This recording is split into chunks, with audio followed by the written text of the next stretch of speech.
በህይወት ዘመናቸው እናሳካለን ብላችሁ ያሰባችሁ ሰዎች በሙሉ የህይወት ዘመን ስኬታቸውን በአእምሮዎች ውስጥ ካለው ማድረግ ከሚገባቸው ነገር አንዱ ጌዲዮን መመልከት ነው። እጅግ የረቀቁና የደመቁ ህዝባዊ የህይወት ጌጦች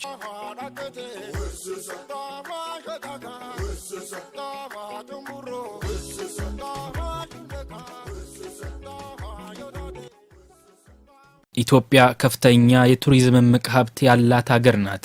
ሀገሪቱ ከቱሪዝም ኢንዱስትሪው ጋር ከተዋወቀች ከግማሽ ክፍለ ዘመን በላይ ብታስቆጥርም በመታደሏ ልክ ያለመታወቋ መሰረታዊ ምክንያት ለዘርፉ ትኩረት ባለመሰጠቱና ባለመሰራቱ እንደሆነ ሁላችንም መገንዘብ አያዳግተንም። ሀገሪቱ ያሏት ሀብቶች፣ እድሜ ጠገብ ቅርሶች፣ እጹብ ድንቅ መስህቦች በብዛትም በአይነትም ሆነ በውበት ከመግለጽ በላይ ናቸው። እነዚህ የሀገር አደራና መታደሎች የህዝብ ገጸ በረከቶች ጠንቅቀን አውቀን ነቅተን የምንጠብቀውና የምናደንቀው በራስ ወርቅ ማጌጥ በራስ ማንነት መኩራትና መከበር የሚያስገኘውን እጅግ የላቀ ሁለንተናዊ አቅምና ፋይዳ በደንብ እንድንረዳ ከማድረግ ባለፈ ለዘርፉ ትኩረት እንድንሰጥ አስችሎናል።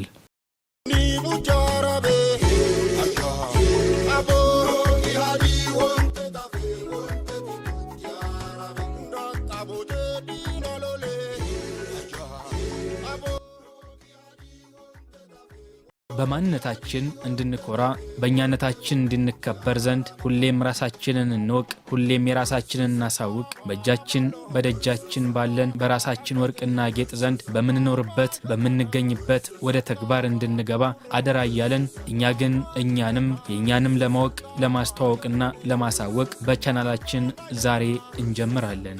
ታዲያ ከቻላችሁ በአካል አሊያም ባላችሁበት ሆናችሁ የደቡብ ኢትዮጵያ ፈርጥ በሆነችውና የታሪክ ቤተ መዘክር ወደ ሆነችው በጌዶ ሰማይ ስር ሆናችሁ አስደናቂውን ምድርና በጌዶ ማህበረሰብ የደመቁና የረቀቁ ህዝባዊ ጌጦችን ለእናንተ እንሆ ብለናል።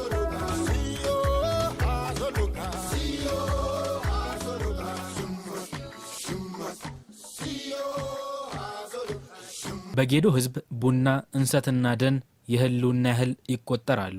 እነዚህ ሶስት ነገሮች በጌዶ ህዝብ በንቃት ስለሚጠበቁ እነሱም ህዝቡን አቅፈው እያቀዘቀዙ ያሞቃሉ።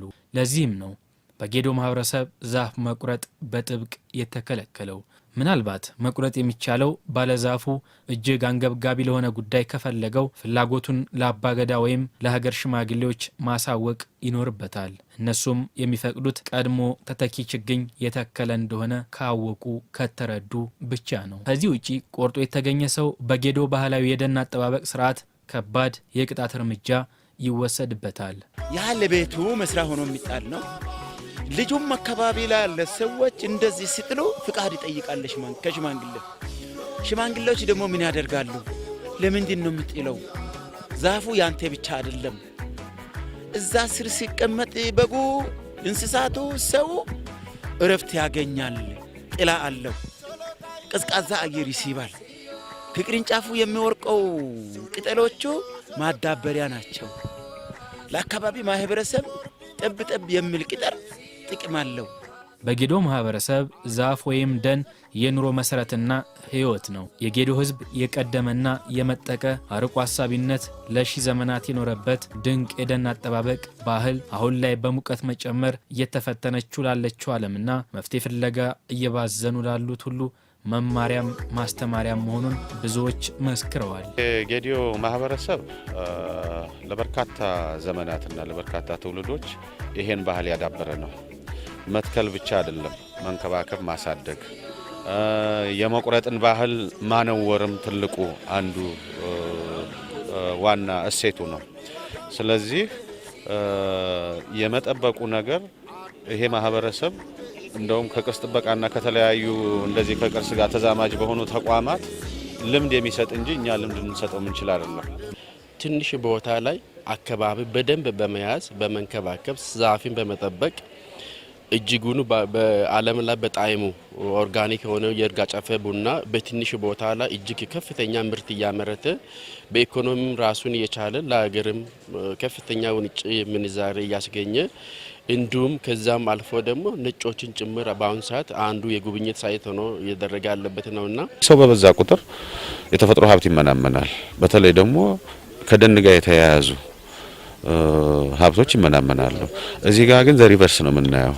የተፈጥሮ ጥበቃ ስርዓቱ ላይ ያለው እውቀት እና የተፈጥሮ ጥበቃን ለመያዝ ያለው ማህበረሰባዊ ፍልስፍና በጣም የሚገርምና የሚደንቅ አይነት ሆኖ ነው የምመለከተውና ሌላ ማህበረሰቦች ላይ ወይም ሌላ አካባቢ ማታገኘው አይነት ተፈጥሮን በአግባቡ ጠብቆ ከተፈጥሮ ጋር ተዛምዶ ተዋዶ አብሮ የሚኖር አብሮ የሚያድር አብሮ የሚውል አብሮ የሚጠብቅ ማህበረሰብ ነው። ይሄ በጣም ትልቅ ነገር ነው። ተፈጥሮና ሰው በጣም ተስማምቶ የሚኖርበትና የሰው ብዛት ተፈጥሮን ማያውክበት ለተፈጥሮ አደጋ ማይሆንበት ቦታ ስለሆነ ይሄን ከኢትዮጵያ አልፈን ለዓለም እንደ ምሳሌ መውሰድ ስላለብን ነው። በወንድ ቅርጽ በወንድ ብልት ቅርጽ የተቀረጸ ድንጋዮች አሉ።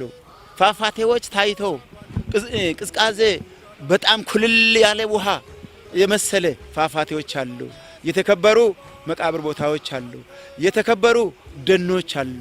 የተከበሩ ተራሮች አሉ። እነኚህ ሁሉ ተስማምቶ የሚኖርበት ሰውን የማይጥላበት እንስሳት ውስጥ ኖሮ ሰው ወንዱ ሴት ወንዱ አብሮ ኖሮ እንስሳት ኖሮ በጣም በሰላም ሁሉ አብሮ የሚኖርበት የገደው መልክዓ ምድሩ ሁሉ አለን። ይሄ ትውልድ ብቻ ሳይሆን ዓለም የዚህን እውቀት የዚህን ፍልስፍና የዚህን ስርዓት የዚህን አስተሳሰብ አሻግሮ ሊማርበትና ሊያይበት የሚችል ነው። ምክንያቱም አሁን የአየር ንብረት ለውጡ ያመጣውን ተጽዕኖ ዓለም ከተረዳ በኋላ ወደዚህኛው አስተሳሰብ ነው እየተመለሰ ያለው። እኛ ደግሞ የዚህ አስተሳሰብ የዚህ እውቀት ባለቤቶችም ዛሬም ድረስ ይዘነው የምንገኝ ማህበረሰቦች ነንና ለትውልዱ ብቻ ሳይሆን ለዓለም የሚያስተምር ትልቅ እሴትና ዩኒቨርሲቲ ነው በራሱ። የጌዶ ምድር በተፈጥሮ ጥብቅ ደን የታደለ ከመሆኑ በተጨማሪ በርካታ ማራኪ የሆኑ የመካነ ቅርስ መስህቦች መገኛም ጭምር ነው። ይሄ አካባቢ የትክል ድንጋይ ቀለበት ተብሎ ነው የሚታወቀው። እዚህ የቆምንበት መሬት እንደሚያስረዳው ደግሞ በጣም ጥንታዊ የሆኑ የአርኪኦሎጂ ቦታዎች አሉ። እነዚህ የአርኪኦሎጂ ቦታዎች ብዙ ነገር የሚናገሩ ናቸው።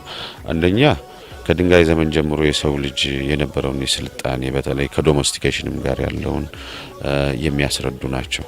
በአብዛኛው በምስራቅ አፍሪካ በጥናቱ በዩኔስኮ ባጠናው መሰረት ወደ 10,000 ትክል ድንጋይ ይኖራል ተብሎ ነው የሚገመተውና በእነዚህ አጠቃላይ ቁጥር ደግሞ ከ6,000 በላይ ትክል ድንጋይ የሚገኘው በዚህ በገዶ ዞን ነው።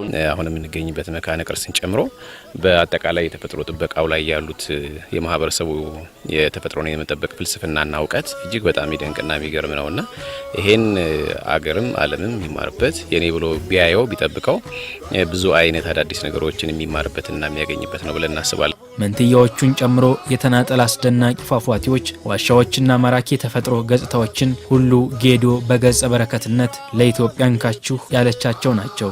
ባለቤትነቱ ጌዶ ቢሆንም ሀብትነቱ ደግሞ የኢትዮጵያ ነው። በአረንጓዴ የተሸፈነ ይህ ምድር ሁሉም የግብርና ምርቶች በአንድ ማዕቀፍ ውስጥ እንዲገኙ አድርጓል። ዛፎቹም ዝም ብለው አይነት ዛፎች ሳይሆኑ ከቡና ጋር እጅግ በጣም የተለየ ሲነርጂ ያላቸው ዛፎችን ነው አርሶ አደሩ ፕላንት የሚያደርገው ማለት።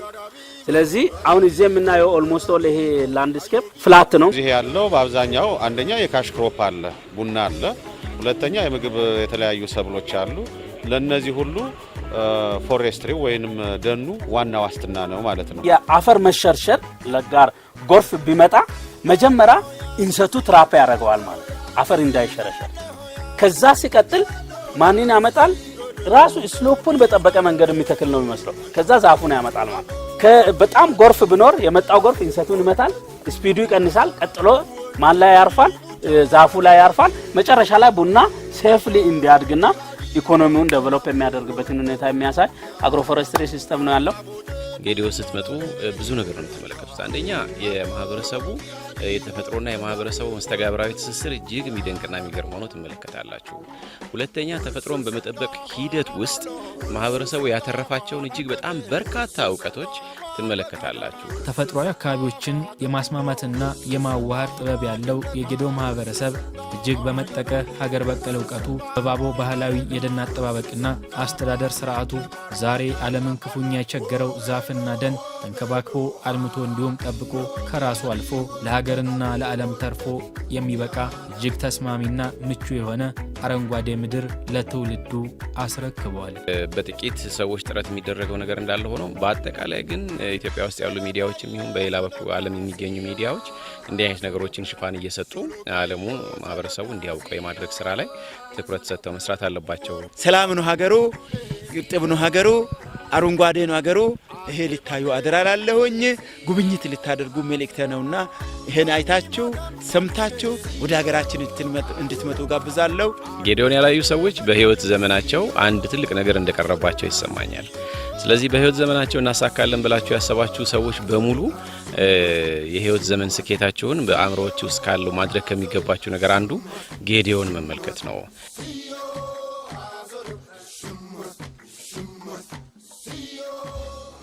እነኚህን የመሰሉ እጅግ የረቀቁና የደመቁ ህዝባዊ የህይወት ጌጦችን ጌዴኦም ለዓለም ህዝብ እየቸረ ለዘመናት ይኖራል።